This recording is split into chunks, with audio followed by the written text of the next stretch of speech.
अस्सलाम वालेकुम। मेरा नाम मोहम्मद शुएब है और आप देख रहे हैं शेबी बिटकॉइन यूट्यूब चैनल। आज के दिन मेरा टॉपिक क्रिप्टो मार्केट की अपडेट देना है, बिटकॉइन और इथेरियम का एनालिसिस करना है, बिटकॉइन की बात करेंगे और साथ में कुछ टोकन है जो मैं आपको रिकमेंड करूंगा कि लॉन्ग टर्म के लिए आपको इन्वेस्ट कर देने चाहिए। और आखिर में एक पूरी लिस्ट है जिसको एक ट्रेडर ने, जिसके लाखों में फॉलोवर हैं, उसने एक लिस्ट बनाई है जिसमें उसकी 2025 की प्राइस प्रिडिक्शन है। तो मेरा उस पर क्या ओपिनियन है वो भी मैं आपसे डिस्कस करूँगा। सबसे पहले यहाँ पर 1 आवर के टाइम फ्रेम में बिटकॉइन का चार्ट हमारे पास ओपन है और प्रीवियस वीडियो में मैंने आपको बताया था कि यहाँ पर हमारे पास एक हेड एंड शोल्डर का पैटर्न बन रहा है और अगर ये ब्रेक होता है अपसाइड पर, यहाँ पर हेड एंड शोल्डर का पैटर्न ऑलमोस्ट कंप्लीट हो चुका था लेकिन ब्रेकआउट इसका नहीं हुआ और इसने रिट्रेस किया यहाँ पर।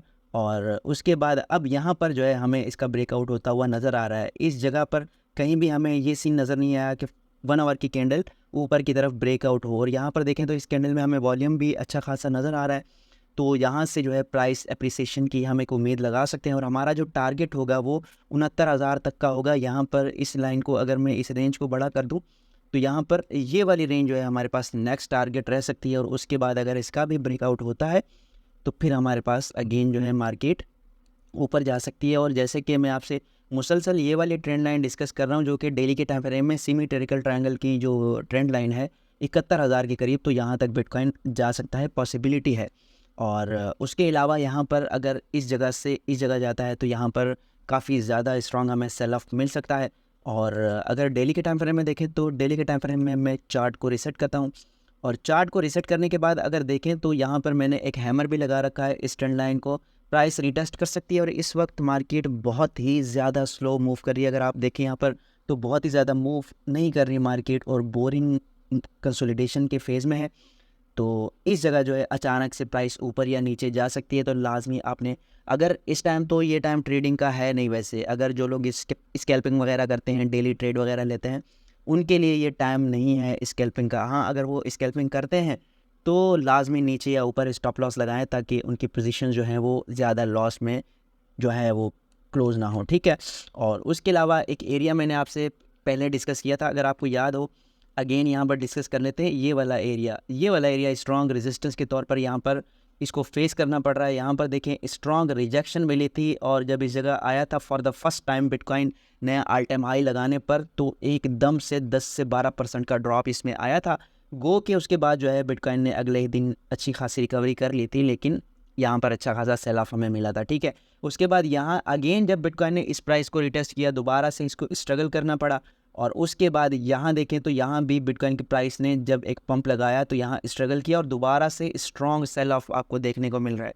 यानी दूसरी बार भी जब एक पंप के बाद इसने रिटेस्ट किया तो आपको दोबारा से अच्छा खासा एक लाल कलर का आपको कैंडल नज़र आ रहा है, इसने अच्छा खासा डंप लिया। उसके बाद दोबारा इससे नीचे ही स्ट्रगल करता रहा बिटकॉइन।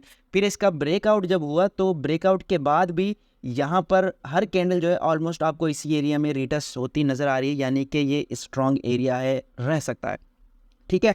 तो अब यहाँ पर क्या सीन क्रिएट हो रहा है, यहाँ पर देखें जब इस एरिया का ब्रेकडाउन हो गया तो उसके बाद अब प्राइस जो है एज अ रेजिस्टेंस दोबारा से उसी एरिया को फेस कर रही है। तो यहाँ से जो है आपको एक अच्छी खासी रिट्रेस भी देखने को मिल सकती है 62 से 63,000 तक। और ये डाउन साइड की जो ट्रेंड लाइन है ये जो है हमें दोबारा से देख सकते हैं इसको रिटेस्ट करके। और इस यहाँ पर जो है एक पॉसिबिलिटी ज़्यादा है क्योंकि यहाँ पर हमारे पास एक CME गैप जो है अभी अधूरा है, तो यहाँ पर ये गैप फिल हो सकता है। और अगर बिटकॉइन में जिस तरह के हाल्विंग का एक सेल ऑफ होता है, अगर वो भी होता है तो बिटकॉइन यहाँ से नीचे 60,000 की प्राइस तक भी आ सकती है, ठीक है। तो दोनों सिनेरियो मैंने क्रिएट कर दिए हैं आपके सामने, दोनों बयान कर दिए हैं। आप दोनों में से जिस पर आप जो है अपना ओपिनियन बनाएं। शॉर्ट टर्म में प्राइस बुलिश है, शॉर्ट टर्म में यहाँ से ऊपर जा सकती है, लेकिन अगर हम डेली के टाइम फ्रेम, बड़े टाइम फ्रेम में देखें तो प्राइस हमें फिलहाल बैरिश नज़र आ रही है। और यहाँ पर ब्रेकडाउन के बाद एक बार जो है रेजिस्टेंस रीटेस्ट होती नज़र आ रही है, जो कि पहले भी स्ट्रॉन्ग सेल ऑफ हमें दिखाती रही है। तो अगेन यहाँ से सेल ऑफ हमें नज़र आ सकता है, ठीक है। तो ये चीज़ आपके सामने क्लियर हो गई। उसके बाद जो है यहाँ पर लिक्विडेशंस की बात कर लेते हैं। लिक्विडेशन बाइनास पर ऑलमोस्ट सेम ही है, इतना ज़्यादा डिफरेंस नहीं है ऊपर या नीचे लॉन्ग शॉर्ट में। तो डाउन साइड पर अगर देखें तो यहाँ पर $300 मिलियन की लिक्विडेशन है 66,000 तक और ऊपर की तरफ ऑलमोस्ट 69,800 तक, यानी वही सेम जोन है जो कि मैंने अभी 1 आवर के टाइम फ्रेम में आपसे डिस्कस किया है। यहाँ पर प्राइस दोबारा से, यहाँ देखें ये 69,000 की प्राइस है, यहाँ पर लिक्विडेशन मौजूद है। या फिर ये जो इस एरिया से नीचे प्राइस है इस जगह लिक्विडेशन मौजूद है। यानी इस रेंज में बिटकॉइन घूम रहा है तो यहाँ से ऊपर मैनिपुलेशन हो सकती है और डाउन साइड पर मैनिपुलेशन हो सकती है, दोनों तरफ ही लिक्विडिटी मौजूद है। और उसके अलावा अगर ओवरऑल एक्सचेंजेस पर देखें तो यहाँ पर भी हमें उतनी ही लिक्विडिटी नज़र आ रही है जितनी कि हमें बाइनांस पर नज़र आ रही है। और अगर ओवरऑल यानी कि वीकली टाइम फ्रेम में देखें तो वीकली टाइम फ्रेम में हमारे पास वीकली टाइम फ्रेम में भी दोनों तरफ शॉर्टर्स की भी भरमार है और लॉन्गर्स की भी भरमार है। अलबत्ता ये चीज़ आपको देखनी चाहिए कि अगर मार्केट लॉन्गर्स को लिक्विडेट करती है तो उसको बहुत नीचे जाना पड़ेगा, यानी 64,000 तक। लेकिन अगर शॉर्टर्स को लिक्विडेट करना है तो सिर्फ $1,500 की प्राइस रेंज में ही अच्छी खासी लिक्विडेशन पड़ी हुई है, तो यहाँ पर इन लोगों को लिक्विडेट किया जा सकता है। ठीक है, तो अभी भी ये जो लिक्विडिटी है ये इंडिकेट कर रही है कि यहाँ से जो है प्राइस ऊपर जाकर इन लोगों को मार्केट से आउट कर सकती है। ठीक है, उसके अलावा यहाँ पर क्रिप्टो पटेल का एनालिसिस है जो मैं आपसे शेयर करना चाहता हूँ। इसका कहना है कि range bound after bullish breakout, एक बुलिश ब्रेकआउट होने के बाद जो है बिटकॉइन बाउंड हो चुका है रेंज में और करंटली ट्रेडिंग अब सपोर्ट लेवल 65,000 यानी कि 65,000 पर बिटकॉइन ट्रेड कर रहा है। If BTC hold 65 then we can see new all time high. अगर बिटकॉइन इसी सपोर्ट को होल्ड रखता है जो कि 65,000 की है तो हम जो है एक नया ऑल टाइम हाई देख सकते हैं। But if fail to hold 65 level then we can see in 50,000। अगर 65,000 का एरिया ब्रेक हो जाता है तो फिर हम जो है 50,000 का एरिया भी देख सकते हैं जो कि यहाँ पर ये वाली रेंज है। ठीक है, एक तो इसने ये सपोर्ट बताई है और इसने कहा है कि जो स्ट्रॉन्ग रेजिस्टेंस है वो 71,200 के पास है, जो कि मैंने आपको डेली के टाइम फ्रेम में यहाँ पर डिस्कस करके बताई है। यहाँ पर प्राइस को रीसेट करते हैं, यहाँ पर देखें ये जो 71,000 की प्राइस है ना, ये रेंज जो है ट्रेंड लाइन की, ये सिमेट्रिकल ट्रायंगल का ब्रेकआउट अगर होगा तो बहुत बुलिश रह सकता है हमारे लिए। अदरवाइज़ ये एक स्ट्रॉन्ग रेजिस्टेंस के तौर पे वर्क करेगा और यहाँ से प्राइस दोबारा रिजेक्ट हो सकती है। ठीक है, और दो स्ट्रॉन्ग सपोर्ट इसने डिस्कस किए हैं 50,500 और 42,133। ये बहुत ही वर्स्ट केस सिनारियो होगा जब बहुत बुरी मार्केट क्रैश करेगी तो ये लेवल जो है हमें देखने में आएंगे। और मैं खुद चाह रहा हूँ कि मार्केट क्रैश करे ताकि हम जो अल्टकॉइन हमसे रह गए हैं बाइंग करने में वो हम अगेन बाइंग कर सकें अच्छी प्राइस पर। ठीक है, और उसके अलावा यहाँ पर हाल्विंग का इम्पैक्ट डिस्कस किया गया है चार्ट के अकॉर्डिंग। अब यहाँ पर जो है लास्ट टाइम जब पहली बार बिटकॉइन की हाल्विंग हुई थी तो उस वक्त बिटकॉइन की जो सप्लाई रिलीज़ हुई थी वो 47% हुई थी, उसके बाद नेक्स्ट 22% और उसके बाद ये जो हमारे पास पिछले 3 साल गुजरे हैं इनमें 11% हुई और अब हमारे पास जो अगले 3 साल आ रहे हैं उनमें सिर्फ 6% सप्लाई मार्केट में आएगी। तो ये बिटकॉइन के लिए बहुत ही ज़्यादा बुलिश है कि किसी भी टोकन का जब हम देखते हैं तो देखते हैं कि आने वाले वक्त में उसकी सप्लाई कितनी आ रही है मार्केट में। तो जिस टोकन की अगले 3 साल में सिर्फ 6% सप्लाई आएगी तो आप उसकी प्राइस ग्रोथ का खुद ही अंदाज़ा लगा सकते हैं। ठीक है, और उसके अलावा यहाँ पर एक और ट्रेडर ने ये चार्ट शेयर किया है, इसमें जो है इसने ये एक बैंड बनाया है, एक लाइन ऊपर और एक लाइन नीचे, और इसके अकॉर्डिंग जो ऑल टाइम हाई लग सकता है इस बैंड के अकॉर्डिंग तो यहाँ पर ऑलमोस्ट 2,70,000 से $3,00,000 का है। और उसके बाद जो बिटकॉइन का बॉटम लगेगा वो 69,000 70,000 यानी कि प्रीवियस ऑल टाइम हाई से लेकर 80-85,000 तक रह सकता है।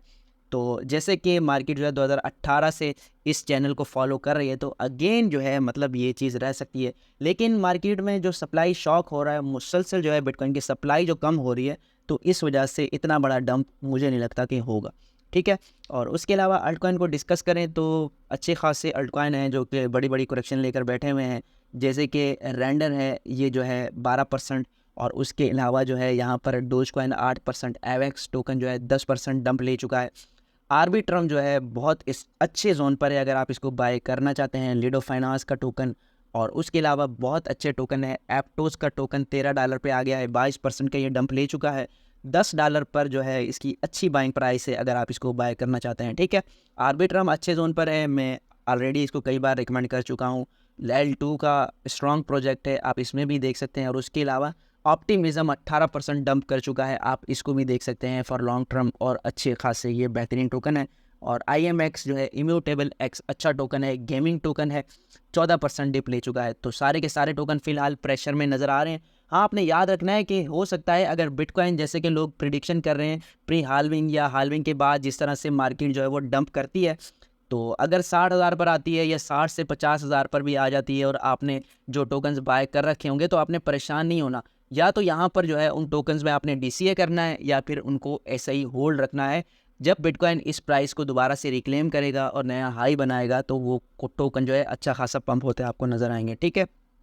उसके अलावा यहाँ पर इस ट्रेडर ने जो है ये सिग्नल दिया है, एलिस टोकन का 1 वीक का चार्ट इसने यहाँ पर ड्रॉ किया है और इसके अकॉर्डिंग 2 सिनेरियोज क्रिएट हो सकते हैं। अगर यहाँ से इस ट्रेंड लाइन को ये दोबारा ब्रेकआउट करता है तो फिर $1 पर जो है इसकी अच्छी बाइंग प्राइस होगी। अदरवाइज़ ये अगर इसी ट्रेंड लाइन को होल्ड करता है तो फिर अच्छा खासा पंप हो सकता है। और यहाँ पर ये एक inverse head and shoulder type भी बना रहा था और बुलिश जो है ये स्ट्रक्चर अपना बना चुका है। हायर हाई के बाद हायर लो बना रहा है, वो हायर लो कहाँ तक रहेगा ये तो कोई प्रिडिक्शन नहीं कर सकता, लेकिन न्यू हाई जो है वो एक्सपेक्टेड है। और उसके बाद इसका जो लॉन्ग टर्म का स्विंग टारगेट है वो पहला $5 यानी कि 5x और दूसरा $9 यानी कि 10x और उसके बाद जो है एक माइक्रो जो टारगेट है इसका वो $27 का है यानी कि 27x आप इसमें प्रॉफिट बना सकते हैं।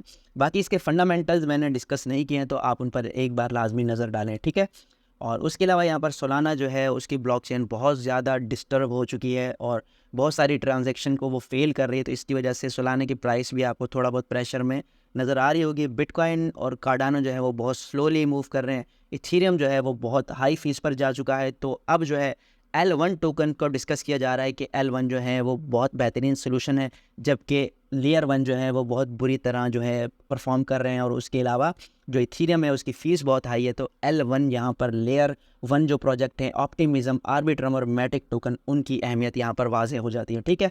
और उसके अलावा यहाँ पर मैंने आपको बताया था कि USDT ने टेथर ट्रेजरी ने यहाँ पर मिंट किए थे हमारे पास 3 बिलियन USDT। तो वो कहाँ पर मूव हुए हैं यहाँ पर जो है पूरा डेटा दिया गया है, ये पूरी तफसील आपको नज़र आ रही होगी। 1 बिलियन जो है बिटफाइनेक्स में ट्रांसफ़र हुए हैं और 824 मिलियन जो है क्रैकन एक्सचेंज में, 614 मिलियन बाइनांस में और 93 मिलियन जो है कॉइनबेस में ट्रांसफ़र हुए हैं। तो इसका फ़िलहाल इम्पैक्ट आना बाकी है मार्केट में। अभी तक हो सकता है कि बाइंग ना हुई हो, अगर बाइंग हुई होती तो बिटकॉइन हमें कुछ ना कुछ अच्छा परफॉर्म करता हुआ नज़र आ रहा होता। तो ये जो है कहाँ पर बाइंग करेंगे, क्योंकि हमारे पास इतना ज़्यादा वैलिड डेटा नहीं होता जितना कि बड़ी वेल्स के पास होता है। वो कहाँ यहाँ पर बाइंग करना चाहते हैं 60,000 पर या एग्जैक्टली वो 50,000 का वेट कर रहे हैं, तो उस हिसाब से उन्होंने बाइंग करनी है, ठीक है।